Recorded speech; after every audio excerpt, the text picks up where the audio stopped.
Bonjour à vous tous. Écoutez, aujourd'hui nous allons parler d'un sujet quand même qui est très important, c'est ce qu'on appelle les champs électriques, ou voire aussi les champs électromagnétiques. Pourquoi? Parce que depuis plus de 50 ans, notre environnement, et surtout l'habitation, là où nous dormons, nous mangeons, etc., nous avons mis de plus en plus installé d'appareils électriques, électromagnétiques. Je me souviens, mon arrière-grand-mère, elle avait son poêle à charbon avec son seau à charbon et son petit poste radio, peut-être le poste de télévision, et sa petite lampe, c'était tout. Aujourd'hui, dans chaque pièce, vous avez des appareils électriques, électromagnétiques. Dans la cuisine, vous avez pour beaucoup le micro-ondes, la plaque à induction, la plaque vitrocéramique, plus le frigo. Et là, vous baignez dans un monde électromagnétique et d'ondes en plus. Donc, pensez à vous protéger, mais surtout, c'est parce que les normes changent au fil du temps. Et d'ailleurs, on va mettre de plus en plus de prises à la terre, et donc c'est cela que je vais en venir là maintenant. C'est, êtes-vous certain que votre prise murale à la terre est bien reliée à la terre? Parce que c'est pas parce que vous avez les deux petits trous et la fiche qui ressort, donc la fiche mâle, que donc c'est une prise à la terre, qu'elle est bien reliée à la terre. Alors pour ça, il y a un appareil qui vous permet de pouvoir le tester. C'est ce que vous avez ici, vous verrez donc là sur le site. Donc avec différents diodes, en fait il y en a trois. C'est-à-dire que quand les trois sont allumés, ça veut dire que tous les branchements ont été correctement faits. Donc pas de souci. Si par contre vous en avez un qui est donc celui de gauche, il faut le mettre comme ça, donc si celui de gauche est allumé, ça veut dire que le neutre et la phase sont inversés, mais la prise de terre est toujours présente, il n'y a pas de souci à ce niveau-là. Par contre, si les deux derniers ou le dernier ou alors les deux premiers sont allumés, là dans ces cas-là, on évite de mettre un appareil de mise à la terre, comme le fer à repasser par exemple. Pourquoi? Parce que vous avez tout un champ électrique autour qui va rayonner. Et plus ce champ est fort, et plus vous allez avoir donc ce champ autour de vous. D'ailleurs, j'avais mis une vidéo, c'est les champs électromagnétiques dans votre habitation, je crois que c'est ça. Je vous laisse regarder dans le lien sur ma chaîne YouTube. D'ailleurs, il va être donc sur le site même. Vous allez voir donc comment ça se passe chez vous, sans vous en rendre compte d'ailleurs de tous ces champs électriques. Donc là, ce que je vais vous proposer, je vais le faire chez moi parce que j'étais surpris. C'est que je pensais, vu que l'habitation a à peu près 10 ans, je me suis dit, bon, tout est fait correctement, hein, on n'est pas il y a 40-50 ans. Et donc en testant avec un autre appareil déjà qui est plus professionnel, qu'on appelle le Catu DT300, donc là on est pour les professionnels, qui vous permet aussi de voir la conductivité au niveau de la terre. Déjà savoir si on a déjà une prise à la terre, c'est déjà très très bien. Et donc je me suis rendu compte que chez moi, en fait, toutes les prises n'étaient pas à la terre, et lorsque je faisais mon repassage, un garçon on peut quand même faire son repassage, j'avais mon fer à repasser qui était sur une prise qui n'était pas reliée à la terre, et donc j'avais tous ces rayonnements autour de moi. Donc je vous invite à regarder donc les deux petites vidéos là maintenant, la suite, tous les deux tests que je vais vous montrer. A tout de suite.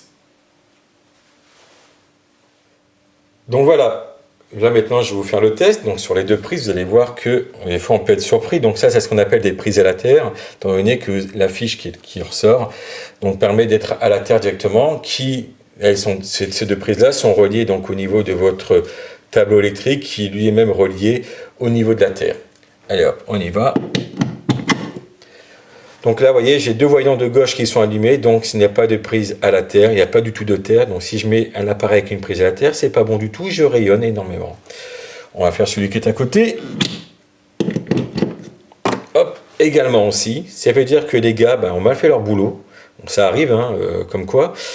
Et là, donc j'évite, moi, en tout cas, de mettre une prise à la terre. Par contre, ce genre de prise, il n'y a pas de problème, comme c'est pas une prise à la terre.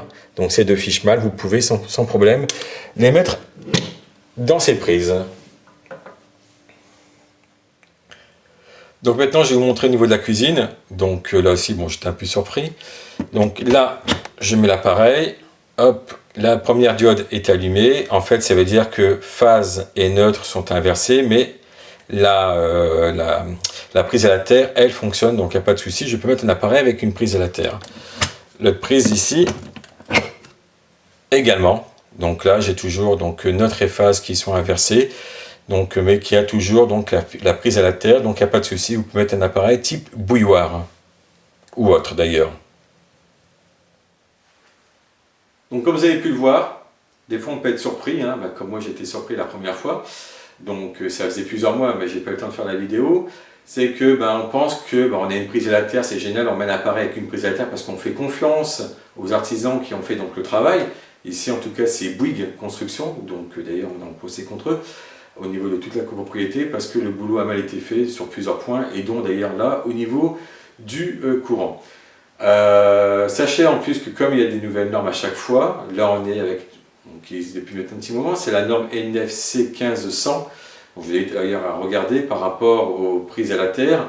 Donc, et là, je pense que c'est jusqu'au 15 décembre, un truc comme ça. J'ai plus tout en tête, mais il y a le lien directement que j'ai mis donc, sur le site, que je vous invite donc à lire. Et donc pensez à faire ce test avec ces petits appareils qui va vous permettre donc de pouvoir si toutes vos prises murales sont bien reliées à la terre. Comme ça, si l'artisan qui est venu chez vous et vous a fait l'installation électrique l'a mal fait, vous pouvez dire Coco, tu as mal fait ton taf, tu reviens, tu me fais correctement le branchement. Et je rappelle donc, les 3 diodes, les branchements sont corrects, bien faits, pas d'inversion neutre phase. Le premier à gauche, ça veut dire qu'il y a une inversion donc, entre phase et neutre. Par contre, si les 2 premières, les 2 dernières ou la dernière qui est allumée, c'est-à-dire qu'il n'y a pas du tout de terre sur cette prise à la terre. C'est toujours donc un testeur ou mesureur de terre. Voilà, je vous dis à très bientôt pour d'autres vidéos. En attendant, passez une bonne journée. Merci à vous. Au revoir.